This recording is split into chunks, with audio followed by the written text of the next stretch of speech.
So when I listen to all this, it's clear that your focus is on attracting institutional clientele as you build out this platform. So what I'm understanding, the reason why for this is just it's just the opportunity within the space. When you look at a lot of like, say, retail consumers, emerging industry for sure, but it's flooded with so many things. Whereas this side, as you've said before, institutions are going to have to obviously pivot in due time, and you're starting to see that now. How much capital, I guess, do you see this being dominated by institutions like in the next couple of years? Because predominantly right now, this DeFi space, as far as capital concerned, is very much focused on retail consumers. Right. So retail has played probably the most important role in the rise to a $2 trillion industry in crypto. But you see an influx of capital from institutions coming in like very quickly, do you not? Yeah. So They need to. I would say in crypto between the years of 2015 through 2020, I'm going to say that most of that growth was retail driven, high net worth driven. Right. And then adoption rates as crypto has evolved, as blockchains have become, more widely recognized uses of technology, and their staying power has proven to be, correct. I think that you're starting to see more and more institutional capital coming to the space. So the growth between 2020 and present day, I think the vast majority of that growth, I can't prove it with data, but just observing the market, I think that's been institutionally driven. Right. Consumers are still going to play, and retail is still going to play a very important role. It's not an area of the market that Liquid Meta wants to really focus on today. Mm-hmm. We don't want to target, Main Street. We don't want to target individuals. It's expensive to acquire new consumers. It's more data intensive, and quite frankly, it's not the area of expertise of the team that we've built.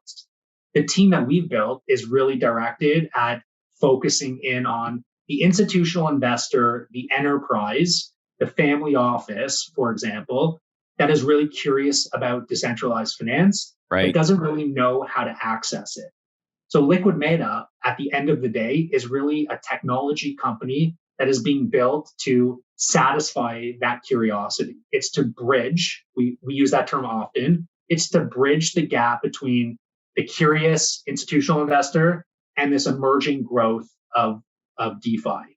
And what we're doing present day is we're building this software, this platform, these tools, as I've talked about on this interview. We're building those to maximize our efficiencies as a liquidity miner internally. And once it's built, once we've totally and fully maximized those efficiencies through software, then we can start to bring that to market and offer it out to those to gain the same type of access that we're doing internally at Liquid Meta. When we look at your story, the industry, there's a lot of optimism. What challenges do you think that you face, both in the short term and long term, that you're looking to address in the immediate term? Yeah. So there's two big challenges, and okay, then there's one that we've been experiencing in real time. The first is regulation, right? Nobody knows how the regulators are going to, maneuver through this new industry. DeFi is an industry that's 4 years old. So what I can say comfortably is I do believe there will be a regulatory framework. How that's going to look and feel and impact a business like ours, it's too early to tell. But what I can tell you is that Liquid Meta, through some of the partnerships we've announced with Civic Technologies, for example, and the way that we're operating as a public company and with full disclosure, full transparency, we are in a position that we want to work with the regulatory body if and when it's looking to regulate and create that framework. So I'd love to be a fly on the wall with some of these regulators and the conversations that are going on right now as to like how they view this whole space, just because a lot of the people making these decisions right now are definitely cut from a cloth that was a previous generation. It's virgin territory. It's a brand new world, and I think that the regulators they'll catch up. They always do. The financial industry has been built with some of the most creative and productive minds, and I don't expect that to change. So, do you find a lot of the regulators are very warm to this idea of this industry? It's a good question, Shad. I don't have a lot of direct interaction with the regulators, so I can't really speak to how they're feeling. All I know is when you have a market that's gone from zero to 270 billion to 300 billion almost in a short period of time, the regulators will pay attention. Absolutely. So that's the first layer of risk or thing that I'm seeing that keeps me up at night. The second thing is security. So what we see in DeFi, because we're dealing with open source platforms, we're dealing with software. These platforms are prone to hacks, to bank runs, to theft. We've all read about them in the financial press. You see them, quite often throughout the last 12, 18 months. So that's the second thing. So what Liquid Meta does to really control the security threats is we run a diversified liquidity mining operation. So we never expose too much of our capital in any one given liquidity pool in the event of a bank run or a theft. And two, we run a lot of research and due diligence. So we work very closely with layer one liquidity applications and tokens, or areas where we know the founders, we know the investors, we know the engineers. We feel comfortable that the liquidity pools have been audited, the smart contracts have been audited properly. Yeah. We spend countless amounts of time. In fact, we are building our team significantly in order to just provide us with that feedback. So two things: regulation, security, those are the big risk factors. Yeah. And then the third thing that I'm seeing in real time, as I mentioned, is labor, the shortage of skilled labor. And this is not a new phenomenon to an emerging market. Whenever you have a new and emerging technology, there are very few industry experts and professionals. That's interesting. I'm sure you probably run into that issue more often than not. And I think that's the times that we're in right now. You talk to a lot of industries, it's like the great resignation era. But as people start to gravitate and look towards technology and industries as far as the future moving forward, you're finding right now that it is a little bit of a challenge to find the right people with the right skill set because it's brand new. So demand is incredibly high for professionals that understand how to navigate through crypto, more specifically DeFi. Professionals that know how to build and operate smart contracts, which is what these applications are built on, right? Blockchain engineers, data mining engineers, like these are all the types of professionals and skills that are required. So demand for those people is very, very high. Supply is incredibly tight because it's such a new industry, and there's very, very few people in the technology industry that have these skills and expertise. So how do you get around that, or is it just going to take time? It's time and money. I mean, those that are out there that are willing to enter the industry, that are knowledgeable and capable, they're going to get paid to do so. So you can, or you wait for people to become educated and build out their skills and their tool set. Yeah. I love talking to you. This has been very informative about the industry as a whole, but most importantly, like for my viewers, Liquid Meta trades in the Neo Stock Exchange under the ticker symbol LIQD. Healthy Q2 numbers, to say the least, and your gross profit margins were through the roof. So I always say this is important to keep the messaging going during these times because let's face it, it's been kind of a slow start here in this calendar year, and I'm sure you can probably express that same frustration. But when you look at the total value of how quickly this industry grew, and once we get out of this, do you not believe we'll see even greater growths in a very quick period of time within the space? So I like to point to a slide in our investor presentation that shows a bunch of other asset classes around the world. So fixed income, bond, cash, equities, gold, derivatives, and then crypto, right? Crypto now represents a $2 trillion market value. Mm-hmm. And to pick one of those other asset classes, gold, for example, I don't know the exact market value today, but the total gold market, when I last looked, was in and around 10 trillion.